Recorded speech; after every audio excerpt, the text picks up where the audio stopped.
Dan tadi yang strategi pembelajaran, ada juga evaluasi pembelajaran, sama, itu semua sama.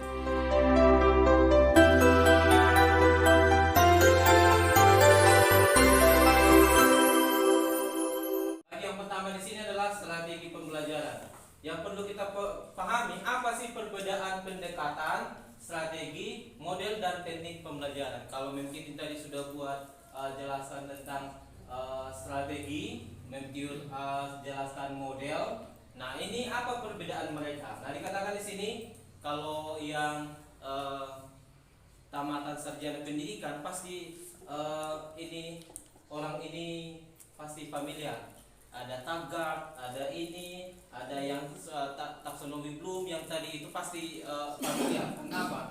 Di sini kita diajarkan bagaimana cara melakukan pendekatan pembelajaran. Ada secara umum dalam memandang masalah atau objek kajian atau cara memandang terhadap pembelajaran. Jadi pendekatan itu adalah bagaimana kita bisa memandang pembelajaran ini mau dibawa kemana ini belajar kita. Ya, seperti yang dibilang Mefdin tadi. Kalau kita menghitung-hitung mulai dari kurikulum tahun 94 sampai 2023 sudah ada beberapa perubahan kurikulum, ya. Baru yang kedua adalah strategi pembelajaran menurut Dimyati dan juga Sodejono, yaitu tahun 96 dikatakan kegiatan, jadi strategi ini adalah kegiatan guru untuk memikirkan dan mengupayakan terjadinya konsistensi antara aspek-aspek dari komponen pembelajaran. Jadi teman-teman, kalau ambil mata kuliah ini saya harus bayar 2.700.000. Jadi kalau saya bagi sekarang gratis. Jadi mari kita perhatikan baik-baik dan kita nanti berbagi dan kita diskusikan, ya. Saya ambil ini 6 bulan dan saya memaparkannya hanya setengah jam, enggak lebih dari 1 jam. Oke. Baru selanjutnya ada metode. Ya, menurut Joni juga dikatakan metode ini adalah bagaimana cara kerja yang bersifat relatif umum yang sesuai dan mencapai tujuan tertentu. Jadi kalau metode ini adalah strategi, tadi kalau kita buat strategi itu adalah masih abstrak. Kalau metode ini sudah menjadi konkret, ya, artinya tindakan kita yang kita lakukan, baru dikatakan contoh metode yang bisa kita gunakan untuk mencapai tujuan seperti yang dijelaskan Menkyu tadi. Ada di sini metode ceramah. Ini biasanya digunakan di perkuliahan. Ya, jarang anak kuliah dibuat untuk ayo silakan bentuk kelompok diskusi di kelas, jarang. Jadi ini biasanya digunakan untuk perkuliahan. Tapi kalau tingkat SD, SMA, SMP ini masih jarang digunakan. Kalau dibilang yang sering menggunakan ini adalah guru-guru zaman dahulu yang hanya berceramah terus, ya, seperti khotbah. Baru dikatakan diskusi. Nah, ini kalau kita lihat di K13 juga atau di kurikulum Merdeka, teknik atau metode diskusi ini sering dibuat. Ya, kalau teknis diskusi bahkan dikatakan di awal pembelajaran juga ada teknik diskusi. Baru ada tanya jawab, simulasi, pemberian tugas, kerja kelompok, demonstrasi atau modeling, dan juga eksperimen, pemecahan masalah, discovering learning, dan juga inquiry dan sebagainya. Ada beberapa yang lain tentang metode pembelajaran. Baru teknik pembelajaran. Nah, ini adalah hasil akhir atau tindakan akhir daripada strategi, model, dan teknik pembelajaran. Ini adalah sebagai wujud konkret dari penggunaan metode, strategi, dan pendekatan pembelajaran. Baik, prosedur pembelajaran. Jadi kita sepaham atau sependapat bahwa pembelajaran itu ada dibagi 3. Awal, inti, dan akhir. Ya. Pembelajaran itu ada awal, inti, dan akhir. Tetapi sebelumnya ada pra pembelajaran. Apa sih pra pembelajaran ini? Ini bukan termasuk di awal, ya. Pra pembelajaran itu adalah kegiatan pembelajaran yang akan berhasil dengan baik apabila guru dapat mengkondisikan kegiatan pembelajaran secara efektif. Jadi, apakah proses pembelajaran kita berhasil atau tidak ditentukan dari awal. Apakah itu berhasil atau tidak. Nah, upaya yang dapat dilakukan adalah yang pertama menciptakan sikap dan suasana kelas yang menarik. Jadi kita sepakat bahwa ketika kita mau mengajar, kita usahakan semua siswa memiliki sikap dan suasana kelas yang menarik. Kita saja, kalau saya perhatikan dari tadi Mem Titin, Mem Tiul yang membawa ini, ada di antara kita yang tidak menunjukkan ini. Kenapa? Saya lihat ada yang menguap, ada yang apa lagi? Ada yang dalam 30 detik hanya sekali lihat ke depan. Selebihnya lihat ke bawah. Oke? Jadi ini adalah salah satu kekurangan kita di dalam kelas, yang menciptakan bagaimana suasana kelas yang menarik. Baru memeriksa kehadiran siswa. Kadang kita lupa ambil absen.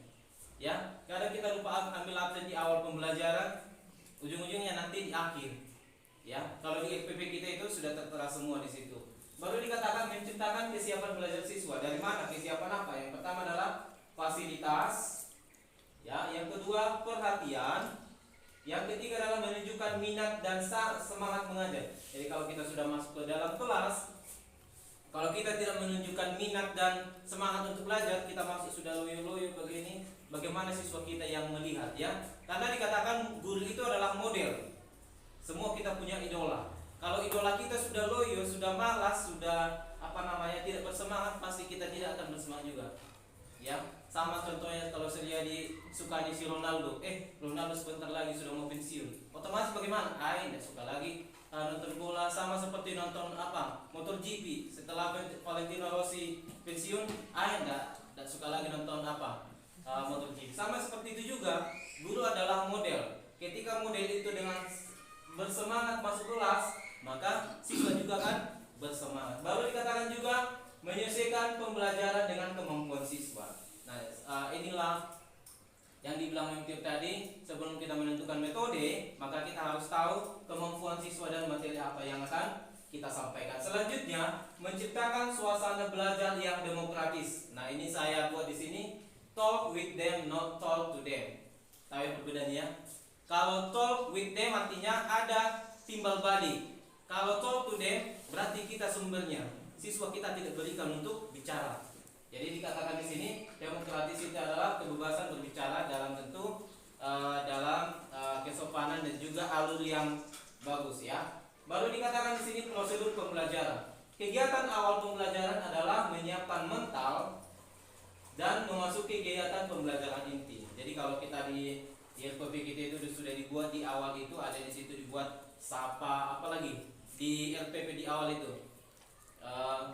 Ada di situ menyapa, salam, berdoa, baru apa lagi? Apresiasi, apalagi dikatakan mengaitkan pembelajaran sebelumnya. Itu semua kegiatan di awal ini. Selanjutnya apa yang bisa kita lakukan di awal? Perhatikan, boleh kita perhatikan sama-sama. Menimbulkan motivasi dan perhatian siswa, memberi acuan. Jadi kalau kemarin kita yang supervisi itu, saya lihat kuesionernya itu sebenarnya kalau kita jalankan sesuai dengan RPP yang kita buat, sudah lengkap semua di situ.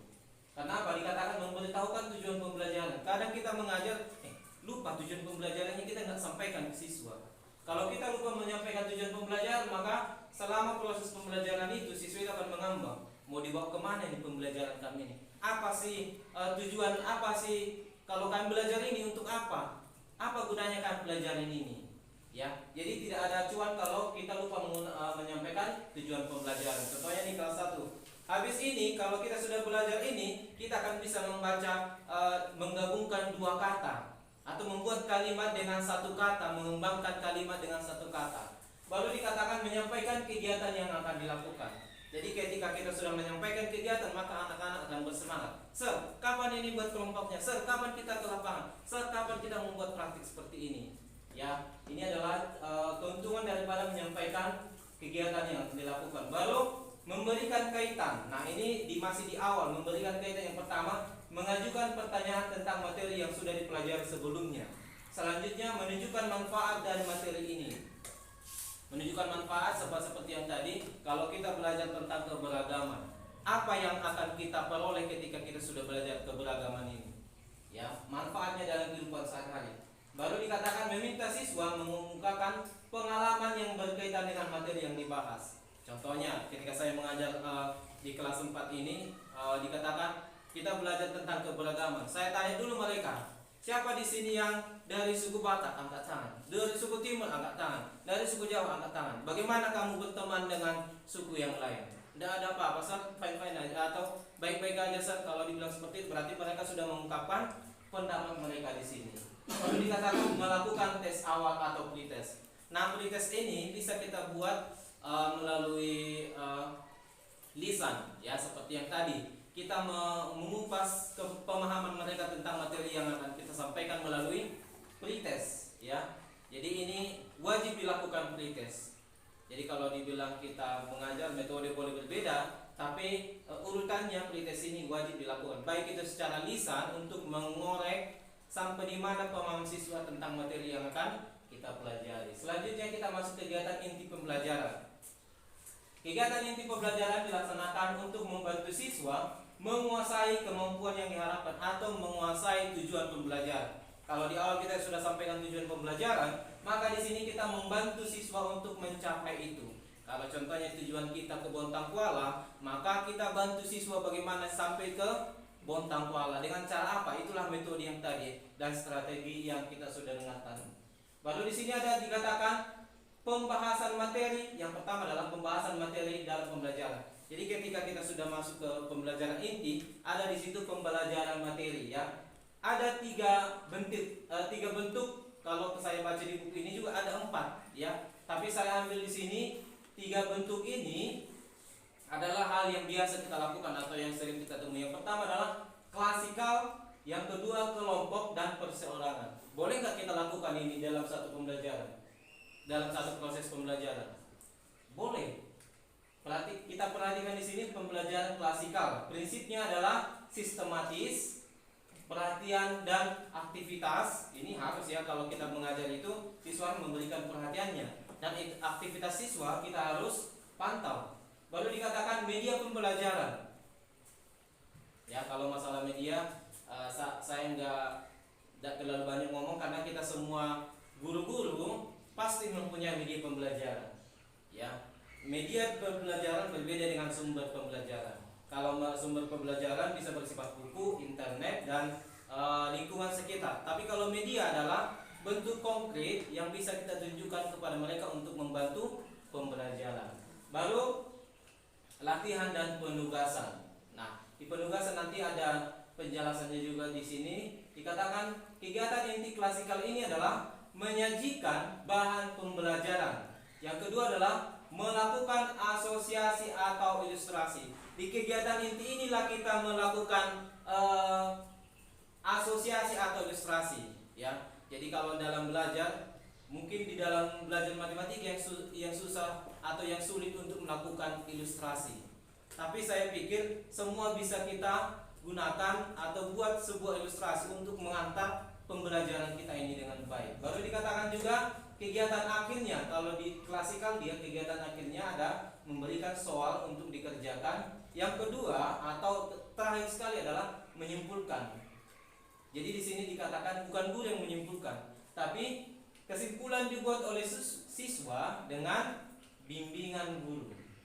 Ya, sama seperti kalau kita belajar itu boleh kita bilang, oke, pembelajaran kita hari ini sudah selesai. Apa kira-kira kesimpulan dari pelajaran kita? Ya, jadi guru itu hanya membimbing, baru disimpulkan sama-sama dengan bimbingan guru. Ketika kita sudah membimbing, berarti kita mengarahkan mereka ke tujuan pembelajaran yang kita sudah buat di awal. Jadi ujung-ujungnya semua adalah tujuan pembelajaran itu bagaimana supaya tercapai. Yang kedua adalah pembelajaran kelompok atau cooperative learning. Kalau di K13 itu ada 5M, ya. Ada 5M, ya.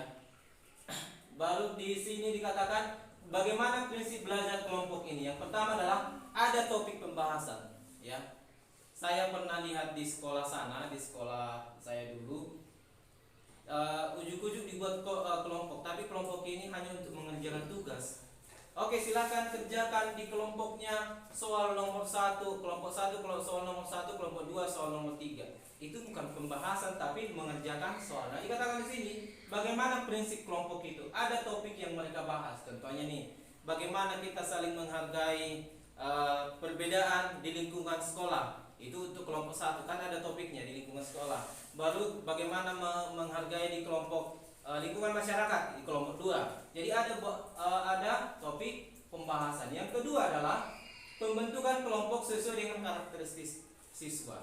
Jadi jangan kita kumpulkan semua siswa yang aktif, ya, yang sukanya hanya bicara-bicara semua. Jadi kita harus pahami dan buat mereka kelompok satu pendiam masuk ke siswa yang aktif supaya apa? Mereka semua tercover atau terkoordinasi dengan baik. Baru di sini dikatakan kerjasama. Jadi ketika kita juga membuat penilaian nanti, inilah hal-hal yang perlu kita nilai adalah kerjasama. Jadi kalau di kurikulum Merdeka, kalau kerja kelompok itu ada ini kerjasama. Ya, ada 6 produk Pancasila ya. Yang pertama ketuhanan yang Maha Esa dan berakhlak mulia, baru kreatif, bernalar kritis, apalagi gotong royong, baru kebinekaan, dan ada satu lagi ya. Baru dikatakan di sinilah kita buat penilaian kerjasamanya, baru gotong royongnya, baru perhatian, motivasi, sumber belajar dan fasilitas yang kita berikan, baru latihan dan tugas. Nah, kegiatan inti kelompok ini menyusun laporan masing-masing. Apa sih yang mereka lakukan di sana? Yang mereka lakukan di kelompok itu adalah yang pertama adalah menyusun laporan masing-masing. Jadi ketika mereka sudah membuat kelompok, maka satu orang menjadi ketua kelompoknya, mereka menyusun laporan dari hasil diskusi mereka. Selanjutnya adalah presentasi hasil diskusi mereka. Mereka presentasikan hasil diskusinya ke depan. Itulah buktinya daripada kerja kelompok ini. Baru kegiatan akhirnya adalah menyimpulkan semua hasil diskusi kelompok itu dengan bimbingan dari guru. Selanjutnya adalah pembelajaran perorangan. Nah, ini pembelajaran individual. Prinsipnya adalah mastery learning atau penguasaan materi secara pribadi. Nah, apa kegiatan intinya di sini adalah menjelaskan secara singkat tentang materi yang akan dibahas. Jadi ini mungkin yang sering kita gunakan ketika kita sudah menjelaskan materinya adalah seperti ini. Silakan setelah kita menjelaskan materi, baru kita berikan apa? Lembar kerja atau tugas yang mereka kerjakan. Tapi di sini dikatakan kita harus memanfaatkan tugas itu sebagai sarana mereka untuk menggunakan sumber belajar, baik dari buku atau menimbulkan motivasi mereka dalam belajar, perhatian dan interaktif dan penguatan. Ini harus kita pantau dalam memberikan tugas. Jadi ada beberapa guru yang saya lihat di sekolah saya dulu, ketika dia mengajar, oke, kerjakan tugas halaman sekian, duduk di sini pegang HP, bahkan guru saya juga seperti itu dulu. Silakan buka, catat halaman sekian, silakan dikerjakan sendiri. Memang sih pembelajaran perorangan, tapi tidak melakukan hal-hal yang saya garis merah di sini. Artinya tidak menggunakan sumber belajar, memberikan motivasi, perhatian siswa tidak diperhatikan, bisa saja ikut ke sana ke sini, jalan ke sana jalan ke sini. Interaktif itu artinya komunikasi dua arah, dari siswa ke guru, guru ke siswa. Baru dikatakan penguatan ini atau di akhir pembelajaran. Baru memantau kegiatan dan menilai siswa, artinya memberikan bimbingan dan bantuan. Dan kegiatan akhirnya adalah kegiatan akhir perorangan. Yang pertama adalah penilaian individual, baru umpan balik dan kesimpulan pembelajaran. Selanjutnya kita masuk ke kegiatan akhir dan tindak lanjut. Ketika kita sudah masuk dari awal, inti, dan juga akhir dan tindak lanjut. Jadi hanya yang tiga ini dalam proses pembelajaran. Sekarang masuk kita ke akhir dan tindak lanjut. Kegiatan akhir pembelajaran ada beberapa komponen yang dimuat. Yang pertama adalah meninjau kembali penguasaan siswa. Jadi ketika kita sudah selesai belajar, maka kita perlu meninjau kembali penguasaan siswa, berorientasi pada acuan, ini bukan acuan ya, acuan hasil belajar ya. Kalau di kurikulum Merdeka dikatakan ada TP, tujuan pembelajaran. Jadi setiap TP ini kita harus periksa apakah mereka sudah paham. Baru kalau kurikulum 13 kompetensi dasarnya itu terdiri dari beberapa tujuan pembelajaran. Nah, tujuan pembelajaran ini apakah sudah tercapai dengan dan pembelajaran yang kita sudah lakukan. Selanjutnya singkat, jelas, dan bahasa mudah dipahami. Makanya kegiatan akhir pembelajaran ini hanya diberikan 15 menit biasanya. Kalau kita contohnya 40 menit, berarti 15 menit di awal, 15 menit di akhir, sisanya kalau contohnya 3 jam pelajaran, 40 kali 120. Berarti sisanya semua masuk di inti pembelajaran. Nah, dikatakan di sini penilaian hasil pembelajaran atau post test. Kalau tadi sudah dibuat pretest, maka akan dilaksanakan post test. Nah, post test ini soalnya materinya sama dengan pretest yang tadi. Jadi ketika kita berikan pretest tentang keberagaman, maka post testnya juga nanti tentang keberagaman. Jangan lari dari situ, karena kita mau melihat dari 10 siswa berapa yang tuntas di pretest, baru di 10 siswa berapa yang tuntas di post test, supaya kita lihat peningkatan grafik dari ketuntasan pembelajaran, ya. Lalu dikatakan di sini kegiatan penilaian merupakan hal yang harus dilakukan siswa untuk mengetahui ketercapaian siswa dalam tujuan pembelajaran yang diharapkan. Oke, jadi ini adalah proses atau strategi pembelajaran yang kita sudah lakukan dengan baik. Mungkin saya hanya mengingatkan atau saya hanya memotivasi diri saya dan juga teman-teman semua untuk mengingatkan kembali melakukan seperti ini. Apakah bisa dirombak-rombak? Yang awal ke inti, yang awal ke akhir atau awal ke tengah? Saya pikir tidak bisa. Itu artinya pembelajaran secara runtun. Ada namanya awal, inti, dan akhir. Selanjutnya, kegiatan tindak lanjut pembelajaran. Ketika kita sudah mengakhiri pembelajaran, tindak lanjutnya apakah selesai sampai di situ saja? Tidak. Yang pertama adalah memberikan tugas atau latihan yang harus dikerjakan di rumah. Yang saya tanda kasih merah ini yang perlu kita mungkin ingat dan memberikan tugas adalah menentukan dan menjelaskan tentang tugas yang dikerjakan. Jadi jangan kita hanya beri, oke, kerjakan di rumah halaman 95 bagian B saja.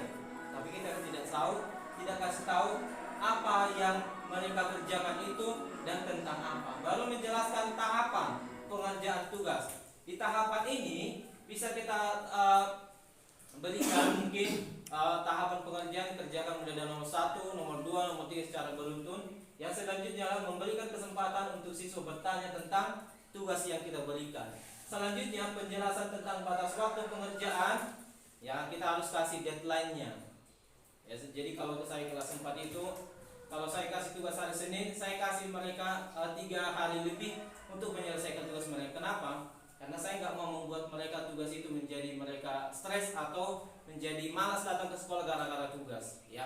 Tapi tugas itu harus jelas dan terukur, ya. Seperti polisi dikatakan kalau menembak harus jelas dan terukur. Kita juga memberikan tugas harus jelas dan terukur. Dikatakan juga di sini proses penyelesaian tugas. Apakah itu dikerjakan di rumah atau di sekolah atau secara berkelompok, ya.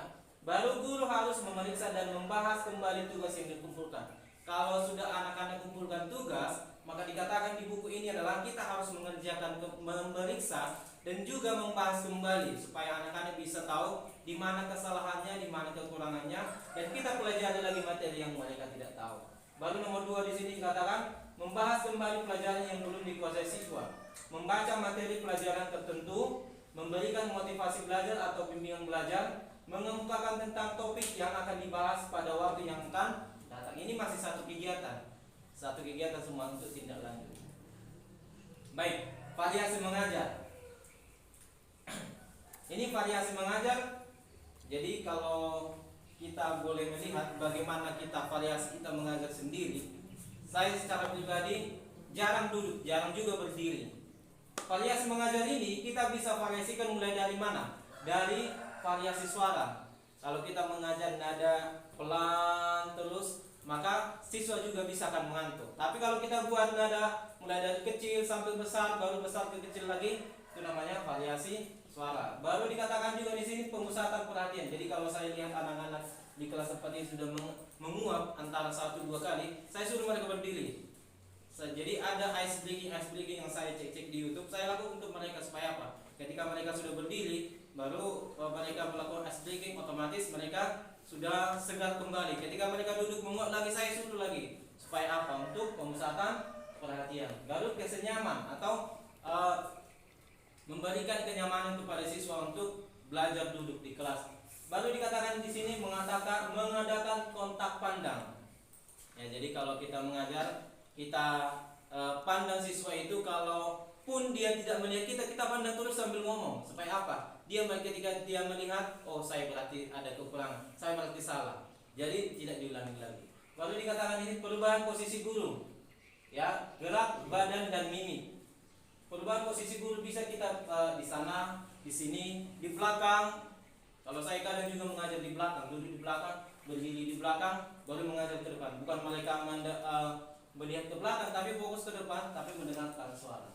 Variasi pola interaksi dan kegiatan. Kegiatan klasikal seperti yang tadi, kelompok kecil, berpasangan atau role play. Kalau biasanya bahasa Inggris ini membuat percakapan ya, role play.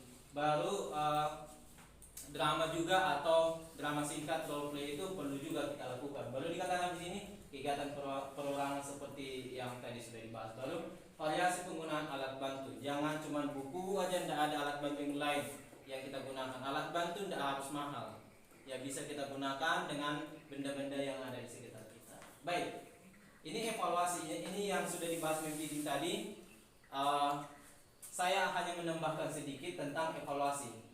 Ini tes objektif dan tes uraian. Kalau kita bilang tes objektif ini adalah pilihan berganda. Kalau umumnya kita bilang pilihan berganda. Tapi apakah pilihan berganda itu semua gampang? Tidak juga. Buktinya kalau ujian akhir sekolah itu pilihan berganda semua, tapi banyak yang nggak lulus. Ya. Baru apakah tes uraian itu susah? Tidak juga. Ada juga yang gampang. Jadi dari mana kita bisa menilai soal ini mudah atau tidak? Makanya kalau kita sebagai guru, kita harus bijak dalam membuat soal. Ya, jangan kita ajarkan dari buku ini, soalnya dari internet. Bisa dari internet, tapi kita harus sesuaikan. Mungkin kita sewaktu kuliah sudah dikasih bagaimana materi membuat soal. Ya, saya tahun 2017 salah satu penyusun soal UAS ya, UAS di SMP Kota Bontang. Tapi sebelum itu kami dikasih bekal cara menyusun soal itu, apa artinya HOTS, MOTS dan LOTS itu harus kita perhatikan ya. Di sini pengukuran itu adalah harus kuantitatif dan kualitatif. Bisa kita lihat dari kuantitatifnya dan kualitatifnya. Baru assessment. Nah, kalau kita bilang assessment itu sama dengan penilaian, ternyata ada perbedaannya. Kegiatan untuk mengumpulkan hasil belajar siswa yang diperoleh dari berbagai jenis tagihan. Bisa dari tugas, proyek, portofolio, itu namanya assessment. Tagihan dan mengolah informasi tersebut untuk menilai hasil belajar dan perkembangan siswa. Ini menurut Hana tahun 93, ini sudah lama. Jadi kalau kita gunakan lagi sekarang ini sudah tidak ada hal yang baru. Kita hanya menggunakan lagi. Contohnya, tagihan itu adalah kuis, ulangan harian, tugas individu, tugas kelompok, ulangan akhir semester, laporan kerja dan lain-lain. Yang kita berikan untuk mengumpulkan nilai itu adalah assessment. Yang selanjutnya, prinsip-prinsip penilaian. Yang pertama adalah valid, berorientasi pada pencapaian. Kalau kita buat di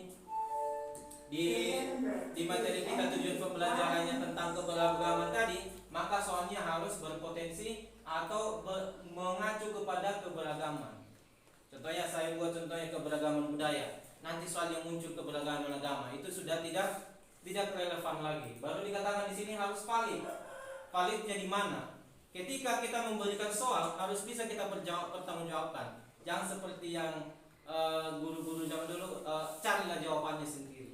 Ya, jadi ini soal ini jangan kita memberikan persoalan yang tidak mungkin bisa dijawab oleh anak didik kita. Baru dikatakan di sini adil. Jadi kalau menilai soal ujian itu ada namanya, kita harus menghilangkan halo effect. Halo effect itu artinya seperti ini. Karena dia anak guru, saya berikan nilai 10. Ya, itu faktor halo effect. Baru ada lagi faktor kedekatan. Baru dikatakan objektif, tentang apa yang dikerjakannya bukan subjektif.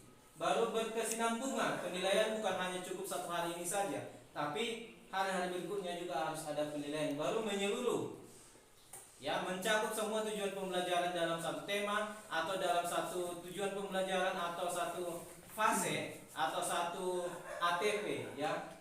Baru dikatakan di sini terbuka. Kita harus memberikan jawaban yang benar ke siswa. Jadi kalau kita membuat soal, jadi makanya saya kalau di kelas 4 itu kalau saya ulangan, saya minta soal apa mereka lagi. Apa namanya? Waktu SMP juga seperti itu, saya minta lembar jawaban mereka. Karena contohnya di ulangan harian kan ada guru saya pernah temukan seperti ini. Asal dikasih aja jawabannya, dikasih nilai tapi tidak diperiksa. Baru ada, ini bukan di sini ya, di sekolah sana karena saya sempat mengajar di SMK. Baru ada guru itu hanya memberikan membuat kunci jawaban tapi tidak diperiksa dulu apakah itu benar atau tidak. Ya, jadi ini saya yakin di sekolah kita tidak ada seperti itu. Baru bermakna. Soal itu harus bermakna atau penilaian itu harus bermakna. Baru jenis-jenis dan fungsinya seperti yang dibilang mengikuti juga tadi, tes penempatan. Tes penempatan ini atau pengelompokan biasanya kalau kita masih dengan dulu SMA unggulan, kelas unggulan, ini digunakan tes penempatan. Baru pretest dan post-test ini digunakan di awal dan di akhir pembelajaran. Baru fungsinya untuk mengetahui kemajuan belajar siswa sebelum dan sesudah. Baru tes diagnostik ya. Diagnostik itu untuk mengetahui penyebab kesulitan belajar. Jadi kenapa si anak ini susah belajar di materi ini? Maka kita gunakan tes diagnostik ya. Mungkin melalui kuesioner atau observasi langsung. Lalu baru tes formatif. Nah, seperti di kurikulum Merdeka ada namanya tes formatif, baru sumatif. Kapan formatif ini dilakukan dan kapan sumatif ini dilakukan? Tes formatif ini fungsinya untuk mengetahui penguasaan siswa setelah menyelesaikan satu unit. Jadi kalau contohnya kan tujuan pembelajaran itu bisa saja kita selesaikan kalau di kurikulum Merdeka kita selesaikan dalam 2 kali pertemuan. Nah, tes formatif kita lakukan di sini. Contohnya tujuan pembelajaran 4.1 sudah selesai semua kita bahas, baru kita berikan tes formatif. Ya, atau kalau satu TP itu tujuan pembelajaran ini kita ambil ulangan hariannya. Baru kalau tes sumatif ini adalah tes yang dilaksanakan pada akhir pembelajaran untuk mengukur penguasaan terhadap seluruh tujuan pembelajaran. Jadi kalau tujuan pembelajaran contohnya bab 1 tentang aku sudah besar bahasa Indonesia kelas 4. Ada 10 tujuan pembelajaran. Nah, saya ambil tes formatif setiap tujuan pembelajaran sudah selesai. Saya ambil sumatif ketika semua tujuan pembelajaran ini sudah selesai. Jadi otomatis soalnya saya ambil dari tujuan pembelajaran pertama, saya copot satu-satu. Atau saya buat yang mirip dengan itu dengan kualitasnya ya. Jadi itulah sumatif itu diambil dari keseluruhan dari tujuan pembelajaran. Atau kalau mungkin satu tema itu diselesaikan dalam 7 pertemuan. Nah, ketika sudah selesai satu tema ini, maka dibuatlah tes sumatif. Kalau dulu kita bilang itu adalah ulangan harian ya. Beda dengan tes formatif ini tadi. Baik, pembuatan soal ini. Ada yang masih ingat ini di antara kita? Ada C1, C2, C3, C4, C5, C6. Atau ini. Ini HOTS, High Order Thinking Skill, tingkat pemikiran yang tinggi. Ini MOTS, Middle Order Thinking Skill. Ini LOTS, Low Order Thinking Skill. Jadi kalau ada soal kita kasih ulangan harian 1-2 menit mereka sudah selesai, berarti soal kita ada di posisi ini. Baru kalau kita buat contohnya soal kita mereka sesuai dengan waktu yang pengerjaan, mungkin mereka di antara ini atau di sini. Nah, cara membuat soal itu yang di buku ini dibuat dan saya juga yang sudah pelajari, dikatakan kalau dia mengkreasikan. Ini ada ini. Kalau dia C1 ingatan. Biasanya ini kita buat contoh menghafal apakah yang dimaksud dengan keberagaman. Itu ingatan, pemahaman tentang konsep. Ya, bagaimana apakah yang dimaksud dengan Bhinneka Tunggal Ika. Ini berarti diingatan. Baru pemahaman. Jadi ini pemahaman siswa untuk mengerjakan soal itu. Jadi harus ada berpikir kritis di sini. Baru penerapan. Baru analisis, ini biasanya data atau gambar. Baru evaluasi, sama juga analisis di sini. Baru kreasi. Kalau kita masukkan di sini, mulai dari mencipta, mengevaluasi, menganalisis sudah masuk di high order thinking skill. Ya, baru mengaplikasikan, memahami, mengingat itu masuk di LOTS. Jadi kalau kita membuat kisi-kisi kan, oke, kisi-kisi ulangan harian kita minggu depan adalah hafal tentang pengertian keberagaman, pengertian tentang Bhinneka Tunggal Ika, hafal Pancasila sila ketiga itu kan masuk di mengingat masih. Tapi kalau kita masuk sudah mencipta, silakan buatkan puisi bertemakan ibu. Sudah masuk mereka di sini.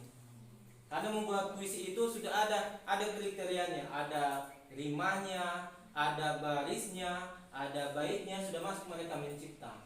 Baru mengevaluasi seperti ini. Kalau dulu mengevaluasi kita buat yang manakah yang di bawah ini bukan ciri-ciri dari, kan mereka mengevaluasi di situ. Pilih A, oh ini ciri-ciri, B ini ciri-ciri, berarti jawabannya di C. Itu sudah masuk di mengevaluasi dan menganalisis ini. Baru dikatakan juga memahami, sama, hampir sama mengaplikasikan. Ya di sini. Kalau mengkreasi atau mencipta dikatakan memberikan ide gagasan atau ide sendiri. Manakah ide pokok dari paragraf pertama itu sudah masuk di sini. Baru kata kerja mengkonstruksikan, desain, kreasi, mengembangkan, menulis dan memformulasikan. Ini biasanya di soal-soal UAS sering kita temukan. Baru mengevaluasi, mengambil keputusan sendiri. Ya, contohnya menilai, menyanggah, memutuskan, memilih. Seperti yang tadi ya. Yang bukan ciri-ciri makhluk hidup di bawah ini adalah titik-titik. Ya. Baru dikatakan menganalisa. Kata kerjanya adalah membandingkan. Kalau kita membuat contohnya manakah lebih besar antara ini dengan ini, maka itu sudah masuk di menganalisa. Mereka menganalisa dari perbandingkan atau mengkritisi atau menguji. Baru mengaplikasikan, menggunakan informasi pada domain berbeda. Kata kerjanya adalah menggunakan atau mendemonstrasikan atau mengilustrasikan atau mengoperasikan. Jadi ini biasanya kalau di teks ini biasanya prosedur teks, ya kalau bahasa Indonesia teks prosedur, operasi. Baru memahami, menjelaskan ide konsep, kata kerja, menjelaskan, mengklasifikasi, menerima, melaporkan. Baru mengetahui, mengingat kembali, seperti yang tadi menghafal itu.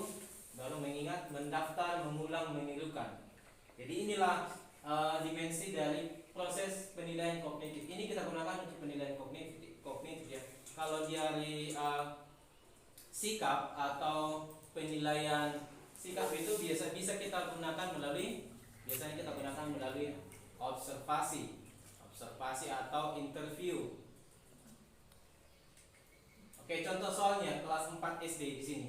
Dikatakan kalau ini KD berarti dia masih kurikulum 13. Ya. Membandingkan siklus hidup beberapa jenis makhluk hidup serta mengaitkan dengan upaya kelestariannya.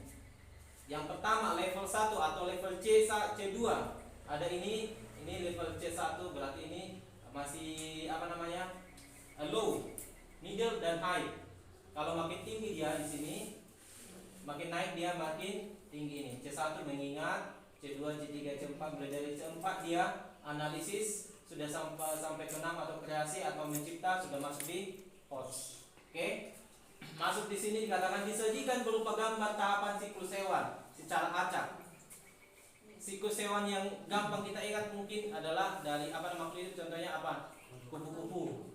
Dari ulat, telur, baru ke larva, kepompong, baru ke kupu-kupu, seperti contohnya siklus hewan. Baru kita sajikan gambarnya. Siswa dapat mengurutkan tahapan siklus pertumbuhan hewan tersebut dengan tepat. Manakah yang duluan kepompong daripada larva?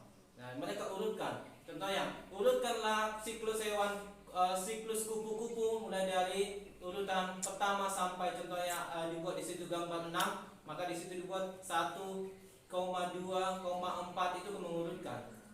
Ya biasanya kita lihat di soal-soal biasanya di IPA biasanya, baru di bahasa Indonesia tentang teks prosedur, baru ada lagi di bahasa Inggris juga ada ini. Baru level 2 disajikan gambar 2 hewan. Siswa dapat membandingkan siklus kedua hewan tersebut dengan benar. Jadi bandingkan contohnya siklus katak dengan siklus kupu-kupu. Ya, digambar bandingkan masih masih middle, masih pertengahan. Baru level 3 disajikan siklus daur hidup hewan tertentu. Siswa dapat menyimpulkan. Di sini sudah langsung menyimpulkan mereka. Ya, menyimpulkan peristiwa yang akan terjadi jika suatu fenomena kegiatan manusia mempengaruhi siklus tersebut. Sudah masuk mereka di sini. di menuliskan, memformulasikan, mengambil keputusan sendiri. Kalau contohnya kita buat siklus hewan, kita tentukan satu. Apakah yang terjadi jika si A memakan ini?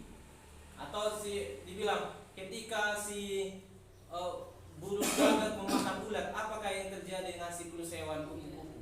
Jadi mereka sudah mengambil keputusan. Oh, mungkin atau kita berbicara tentang rantai makanan. Kalau elang mati, apa yang terjadi dengan rantai makanan? Seperti itu ya. Jadi mereka sudah bisa membuat kesimpulan sendiri. Dan biasanya kalau ini soal-soal ini bisa terbukti atau gampang kita buat di uraian ya. Kalau di esai itu di uraian. Kalau di objektif dia masih susah kita bedakan, tapi kalau di uraian gampang. Baik, sampai di sini. Kalau ada pertanyaan kita diskusikan sama-sama.